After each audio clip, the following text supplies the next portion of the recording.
નમસ્કાર મિત્રો, મારી યુટ્યુબ ચેનલ સંજય પટેલમાં આપનું હાર્દિક સ્વાગત છે। બાળ મિત્રો, આજે આપણે ધોરણ 3 વિષય છે ગણિત, તેનું પ્રકરણ 9મું છે। પ્રકરણનું નામ છે કેટલા વખત। તેની સ્વ અધ્યયન પોથીનું સંપૂર્ણ સોલ્યુશન આજે આપણે આ વિડીયોની અંદર જોવાના છીએ। પરંતુ તે પહેલાં જે મિત્રો અમારી ચેનલમાં નવા છે, જેમણે હજુ સુધી અમારી ચેનલને સબસ્ક્રાઇબ નથી કરી, તે અમારી ચેનલ જરૂર સબસ્ક્રાઇબ કરે, વિડીયો લાઇક કરે, શેર કરે અને બેલ નોટિફિકેશન આઇકોન ઓન કરે, જેથી અમારા દરેક નવા વિડીયોની નોટિફિકેશન તમારા મોબાઈલની સ્ક્રીન પર મળી શકે। મિત્રો, આ દરેક વિડીયોનું PDF સ્વરૂપે સોલ્યુશન મેળવવા માટે તમારા મોબાઈલના પ્લે સ્ટોરમાં વિશ્વગુરુ ધોરણ 1 થી 12 સર્ચ કરી એપ્લિકેશન ઇન્સ્ટોલ કરી શકશો। તદ્દન ફ્રી એપ છે, કોઈપણ પ્રકારનો ચાર્જ આપની પાસેથી લેવામાં આવતો નથી। સ્વાધ્યાયન પોથી પર ક્લિક કરી ધોરણ 3 પસંદ કરી વિષય ગણિત પર ક્લિક કરતા વિડીયોના ઓપ્શન પરથી તમે વિડીયો જોઈ શકશો। પીડીએફના ઓપ્શન પરથી તમે PDF સ્વરૂપે સોલ્યુશન મેળવી શકશો। ખૂબ જ સારી એપ છે, એકવાર જરૂર ડાઉનલોડ કરીને જોજો। તો પ્રકરણ 9નું સ્વાધ્યાયન પોથીનું સોલ્યુશન જોઈએ। સૌપ્રથમ છે પ્રશ્ન 1, આપેલ વિકલ્પમાંથી યોગ્ય વિકલ્પ પસંદ કરી બાજુના ચોરસ ખાનાની અંદર તેનો ક્રમ લખવાનો છે। તો 4 વખત 9 એટલે કે 9 ચોક ને 36, તો બી જવાબ આવશે। 7 રિક્ષાના પૈડા કેટલા? એક રિક્ષાની અંદર 3 પૈડા હોય તો 7 રિક્ષા 7 તરીને 21, ઓપ્શન એ। ત્રીજું છે 8 × 6 અથવા તો 6 × 8, 8 છંગને 48, ઓપ્શન સી।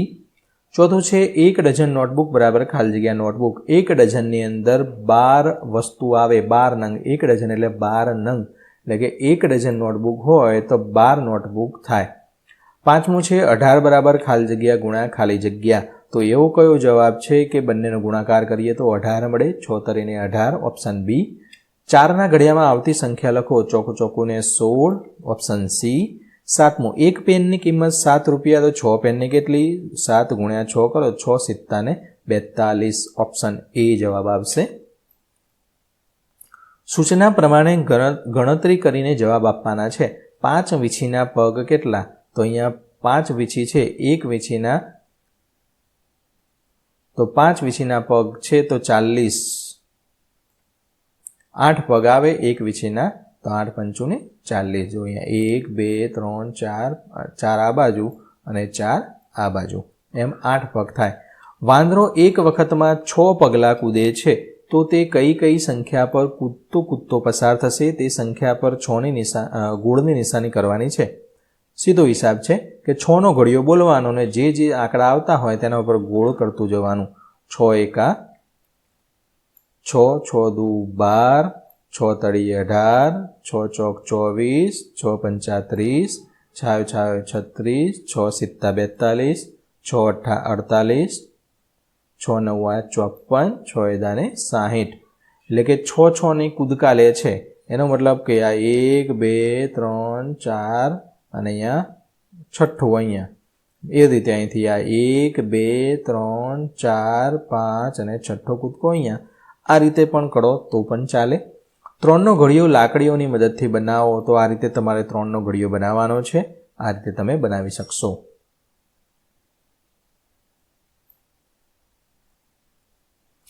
પ્રશ્ન 4, નીચેની સંખ્યાઓમાંથી 2ના ઘડિયામાં આવતી સંખ્યા પર તે ગોળ કરો। તો 2નો ઘડિયો બોલતો જવાનો, 2 એકા 2, 2 દુ 4, 2 તરી 6, 2 ચોક 8, 2 પંચા 10 નથી, 2 છંગ 12, 2 સિત્તા 14, 2 અઠ્ઠા 16, 2 નવા 18 નથી અને 2 દાન 20। નીચેની સંખ્યામાંથી 5ના ઘડિયામાં આવતી તેના ફરતે ગોળ, તો અહીંયા આવશે 5, 10, 15, 20 અને 25, 5નો ઘડિયો બોલવાનો। પેટર્ન પૂર્ણ કરો, 6ની ત્યારબાદ અહીંયા 16 છે, ત્યારબાદ 24, તો આવશે 32, 40 અને 48, 8 8ની અંદર 8 ઉમેરો તો 16, 16 ને 8 24, 24 ને 8 32, 8 8 ઉમેરતા જવાનું છે। 7મું, શ્યામે પેન્સિલના 7 પેકેટ ખરીદ્યા। કેટલા પેકેટ ખરીદ્યા? 7 પેકેટ। દરેક પેકેટમાં એટલે કે એક પેકેટમાં 10 પેન્સિલ, તો શ્યામ પાસે કુલ કેટલી પેન્સિલ થાય? તો આ 7 પેકેટ છે, તો અહીંયા 7 પેકેટ લખી દીધા। 10 પેન્સિલ એકમાં આવે તો અહીંયા 10 લખી દીધા। 10 અને 7નો ગુણાકાર કરો તો 10 સત્તા ને 70, કુલ શ્યામ પાસે 70 પેન્સિલ થશે।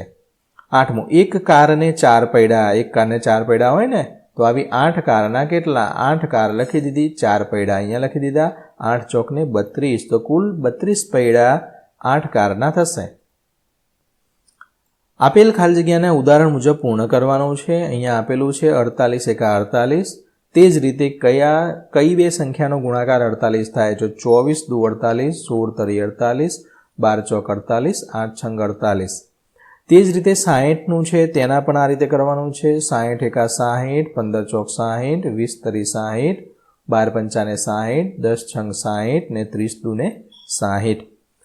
10મું છે 27 ગુણ્યા 3. તો અહીંયા 27 છે, તેમાંથી 7 કાઢી નાખો તો અહીંયા 20 થાય અને 7 અહીંયા લખી દેવાના. 3 છે તો એનો 3 સાથે ગુણાકાર કરવાનો બંને બાજુએ, તો 20 તરીને 60 મળશે અને આનું 7 તરીને 21 મળશે. તો 60 અને 21નો સરવાળો કરો તો 81 જવાબ આવે, એટલે કે 27 ગુણ્યા 3નો જવાબ 81 થશે. તે જ રીતે 11મું જોઈએ, 35 ગુણ્યા 14 છે, તો આ 35માંથી 5 કાઢી અહીંયા લખી દેવાનો. હવે 5ની જગ્યાએ 0 મૂકો તો અહીંયા 30 લખી દેવાના. તે જ રીતે અહીંયા 10 ને 4 છે, તો આ 4 છે, 4 વડે અહીંયા ગુણવાનું છે. આ 30ના 30 પાછા અહીંયા લખી દીધા, 5ના 5 પાછા અહીંયા લખી દીધા. પહેલી વાર આ ચોગડો છે, 10 ને 4 14નો 4 આપણે અહીંયા લખી દીધા. અને અહીંયા જે આ ચોગડો કાઢતા આપણને અહીંયા 1ની બાજુમાં 0 મૂકો તો 10 બચ્યા, તો અહીંયા બંને જગ્યાએ 10 વડે ગુણી દેવાનું. ટૂંકમાં આ ચોગડો છે, અહીંયા ચોગડો 4 વડે બંને જગ્યાએ ગુણી લેવાનું અને આ 10 છે, એકડો છે, એને 10 સમજી અહીંયા બંને જગ્યાએ 10 વડે ગુણી દેવાનું અને આ બધાનો સરવાળો કરો તો આ બંનેનો ગુણાકાર 490 આવે. 12મું, પ્રાર્થના સભામાં એક હારમાં એટલે કે એક લાઇનમાં 23 વિદ્યાર્થી, આવી કુલ 6 લાઇન છે, 23 ગુણ્યા 6 કરો તો 138 જવાબ મળે. આ રીતે પણ તમે ગુણાકાર કરી શકો. 5 ડઝન કેળા, 5 ડઝન એટલે 1 ડઝનમાં 5 આવે તો 12 પંચુને 60, તો 60 કેળા બનશે. આ રીતે તમે ગણતરી કરી શકશો. 14મું છે 32 ગુણ્યા 25 માટે નીચે મુજબની ગણતરી પૂર્ણ કરો. તો અહીંયા 5 છે, તો આ 5 આપણે અહીંયા બંને જગ્યાએ 5 લખી દઈએ છીએ. 5માંથી હવે રહ્યા કેટલા? 20, તો આ 20 છે એ બંને જગ્યાએ આપણે લખી દીધા. હવે આ 2 છે એ 2 પણ આપણે અહીંયા ગુણવા માટે અહીંયા 2 લખી દીધા.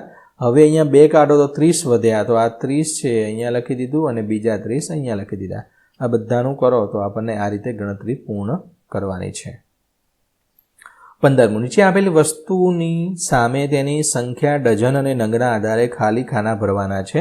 તો અહીંયા કેરી 65 સંખ્યા છે, તો 65 ભાગ્યા 12 કરો તો 12 પંચાને 60, તો 5 ડઝન થાય અને ઉપરના 60, 65માંથી 60 બાદ કરો તો 5 નંગ થશે. 36 કેળા છે, તો 12 તરીને 36, પૂરેપૂરા 3 ડઝન. મોસંબી 52 નંગ છે, તો 12 ચોક 48 ને 4 52, 4 છૂટી અને 4 ડઝન. કરોડિયાના એક જૂથમાં તેમના 48 પગ છે, તો જૂથમાં કુલ કેટલા કરોડિયા હોય? એક કરોડિયાને 8 પગ હોય, તો અહીંયા કરોડિયો નથી લખવાનું, અહીંયા જૂથ લખવાનું છે, જૂથ. તો એક જૂથના 48 પગ છે, તો 8 છંગ 48 થાય, તો 6 કરોડિયા હોવા જોઈએ.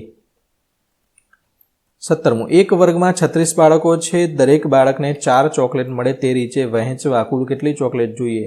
જો 36 બાળકો અને 4 ચોકલેટ એકને આલવાની, એટલે કે 36 ગુણ્યા 4 કરો તો 144 ચોકલેટ ખરીદવી પડે, તો બધાને ભાગે 4 ચોકલેટ આવે. કેરીના એક બોક્સનું વજન 10 કિલોગ્રામ છે, 500 કિલોગ્રામ કેરીના કેટલા બોક્સ થાય? તો 10 કિલોગ્રામના એક બોક્સ, તો 500ના કેટલા? તો 10 ગુણ્યા 50 કરો તો 500 બોક્સ 500 થાય, તો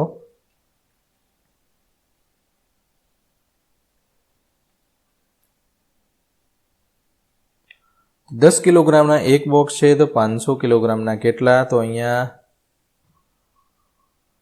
તો જો બાળકો અહીંયા 10 કિલોગ્રામના એક બોક્સ, તો 500ના કેટલા? તો 500 ભાગ્યા 10 કરવાના છે, એટલે કે 0 0 જાય તો 50, એટલે કે 10 ગુણ્યા 50 કરીએ આપણે, અથવા તો 500 ભાગ્યા 10 કરવાના છે, તો આ 0 0 ગઈ તો 50 બોક્સ થશે, તો અહીંયા 50 જવાબ આવે. આ રીતે ગણતરી કરવાની નથી, 500 ભાગ્યા 10 કરવાના છે, તો અહીંયા આપણો જવાબ 50 બોક્સ મળશે. અધ્યયન નિષ્પત્તિ આધારિત સર્વગ્રાહી મૂલ્યાંકન, તો પહેલું છે 7 વખત 5 એટલે કે 7 પંચુને 35 જવાબ આવશે. બીજું છે એક ફૂલને 8 પાંદડીઓ, તો આમાં 8 ફૂલની કેટલી? 88 ને 64, ઓપ્શન સી. એક બોક્સમાં 6 સાબુ તો 9 બોક્સમાં કેટલા? 9 છંગ ને 54, ઓપ્શન બી. ચોથું છે 7 ગુણ્યા ખાલી જગ્યા તો 42, 7ના ઘડિયામાં 42 ક્યાં આવે? તો 6 સિત્તા ને 42, ઓપ્શન સી. 2 ડઝન એટલે 1 ડઝનમાં 12 નંગ તો 2 ડઝનમાં 12 દુને 24 તો 24 નંગ, ઓપ્શન એ આવશે. ઘડિયાની મદદથી ખાલી જગ્યા પૂર્ણ કરવાની છે, આ તમે પૂર્ણ કરી શકશો. 6 એકા 6, 2 છંગ 12, અહીંયા 3 છંગ 18, આ રીતે લખવાનું છે. 5 રૂપિયાની કિંમતની 12 ચોકલેટ ખરીદવા કેટલા રૂપિયા ચૂકવવા પડે? તો 12 પંચુને 60 રૂપિયા ચૂકવવા પડે. 8મું છે 39 ગુણ્યા 24, તો આ બંનેનો આ પદ્ધતિથી અગાઉ તમને સમજાવ્યું તેમ ગુણાકાર કરતા 936 જવાબ મળશે. 9મું છે 38 ગુણ્યા 7, તેનો ગુણાકાર કરતા 266 મળશે. 10મું છે 8 ડઝન, 1 ડઝનના 12 તો 12 અઠ્ઠાને 96 જવાબ આવશે. તો આશા રાખું કે બાળ મિત્રો તમને આ વિડીયો છે તેનું સોલ્યુશન છે સરળતાથી સમજાઈ ગયું હશે. ફરી મળીશું આગળના વિડીયોમાં, ત્યાં સુધી આવજો. વિડીયો અંત સુધી જોવા બદલ આપનો ખૂબ ખૂબ આભાર. ધન્યવાદ.